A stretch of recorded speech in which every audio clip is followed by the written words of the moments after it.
نحمده ونصلي على رسوله الكريم أما بعد فأعوذ بالله من الشيطان الرجيم شهر رمضان الذي أنزل فيه القرآن هدى للناس وبينات من الهدى والفرقان فمن شهد منكم الشهر فليصم.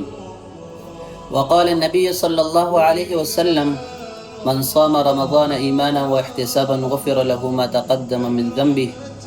صدق الله العظيم وصدق رسوله النبي الكريم. سامعین گرامی، اللہ رب العزت کا ہم پر بہت بڑا فضل، کرم اور احسان ہے کہ اللہ رب العزت نے ہمیں انسان پیدا فرمایا اور پھر صحت مند بنایا۔ ایک آدمی کی جب صحت ہوتی ہے تو وہ پھر سب کچھ کر سکتا ہے۔ اس پر ہمیں اللہ رب العزت کا شکر ادا کرنا چاہیے۔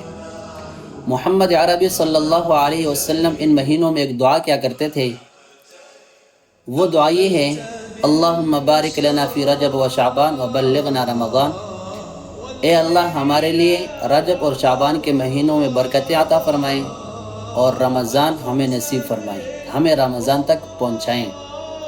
یہ محمد رسول اللہ صلی اللہ علیہ وسلم کی دعا ہوا کرتی تھی اور ہمیں بھی اس دعا کا اہتمام کرنا چاہیے۔ اور جس مہینے کے لیے آپ صلی اللہ علیہ وسلم دعا کیا کرتے تھے وہ مہینہ بہت قریب ہے، رمضان کا مہینہ برکتوں اور رحمتوں والا مہینہ ہے۔ اللہ رب العزت نے اس مہینے کو جو عزت بخشی ہے وہ اس طور سے ہے کہ اس کے اندر اللہ رب العزت نے قرآن کریم جیسی عظیم کتاب کو نازل فرمایا ہے، اور ایک ایسی کتاب ہے کہ جس کے بارے میں کہ لا ریب فیہ، کہ جس کے اندر کوئی شک اور شبہ نہیں ہے۔ اسی کتاب کے اندر اللہ رب العزت نے ہم سب کو یہ حکم دیا ہے فمن شہد منکم الشہر فلیصم، کہ آپ میں سے جو بھی شخص رمضان کے مہینے کو پالے تو اس کے روزے رکھے۔ اب روزے رکھنے کا فائدہ اور روزے رکھنے سے ہوگا کیا؟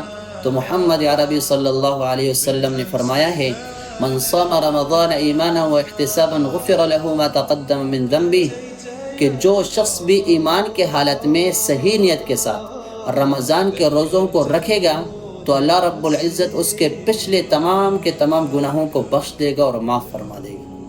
یہ بھی بہت بڑی نعمت ہے، ہمارے پاس بخشش کے لیے ایک بہت بڑا ذریعہ ہے کہ ہم رمضان کے روزوں کو صحیح نیت کے ساتھ صرف للہ فی اللہ، اللہ کی رضا کے لیے رکھیں۔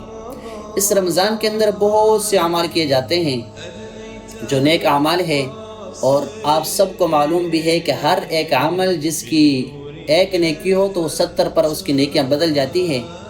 تو ان اعمال میں سے ایک عمل ہے افطار کا۔ ویسے افطار کے بارے میں زید بن خالد الجہنی رضی اللہ عنہ سے روایت ہے کہ رسول اللہ صلی اللہ علیہ وسلم نے فرمایا جس نے کسی روزہ دار کو روزہ افطار کروایا تو اس آدمی کو روزہ دار کے روزے کے برابر اجر و ثواب ملے گا، اور روزہ دار کے روزے میں سے اجر و ثواب کے اندر کسی قسم کی کوئی بھی کمی نہیں کی جائے گی۔ بہت بڑی بات ہے، سبحان اللہ۔ اور روزہ دار کا روزہ افطار کرانا، اس میں بھی روزے کے برابر ثواب ملتا ہے۔ دوسری روایت ہے جس میں صحابہ کرام رضوان اللہ علیہم اجمعین نے رسول اللہ صلی اللہ علیہ وسلم سے سوال کیا کہ یا رسول اللہ صلی اللہ علیہ وسلم، ہر آدمی کے اندر اتنی استعداد کہاں ہوتی ہے کہ وہ روزدار کو روزہ افطار کرائے؟ تو آپ صلی اللہ علیہ وسلم نے فرمایا یہ ثواب اس کو بھی ملے گا جو روزہ دار کا روزہ دودھ ملے ہوئے ایک گھونٹ پانی سے کھلوا دے، یا ایک کھجور سے کھلوا دے، یا پانی سے کھلوا دے۔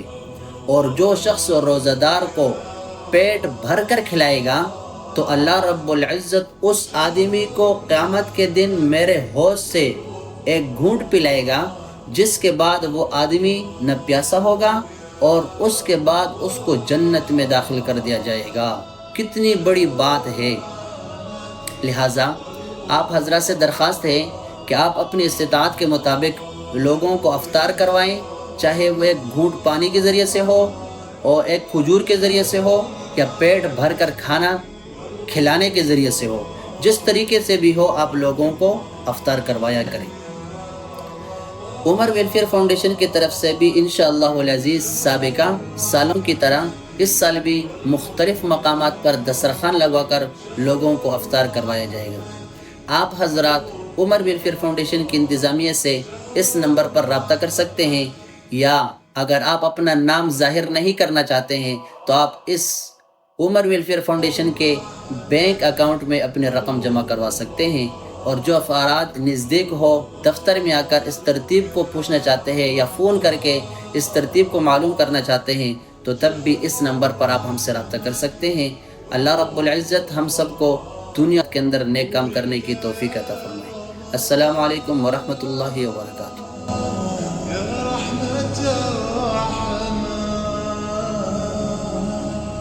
أنزلت بالقرآن وصعدت